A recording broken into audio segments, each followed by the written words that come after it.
Alright guys, I put 3 butts on my pellet cooker at 7:45 last night. It is now 8:07 a.m. the next morning, and I've been running 225 on average throughout the whole night. That's what I had my controller set at. And this is my Texas Premier 2, the 24 by 36 size. Again, I've had butts on there, 3 butts on there since 7:45 last night, and it's now just after 8 a.m. the next morning. Set at 225, and let's see what my hopper looks like as far as spent pellets.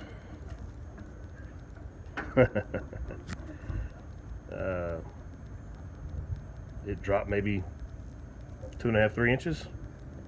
That's it. So basically I still have a pretty much full hopper.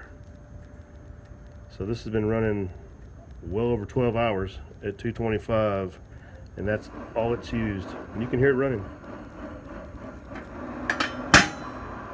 225, just kick back on again a little bit. Over 12 hours, and I might have used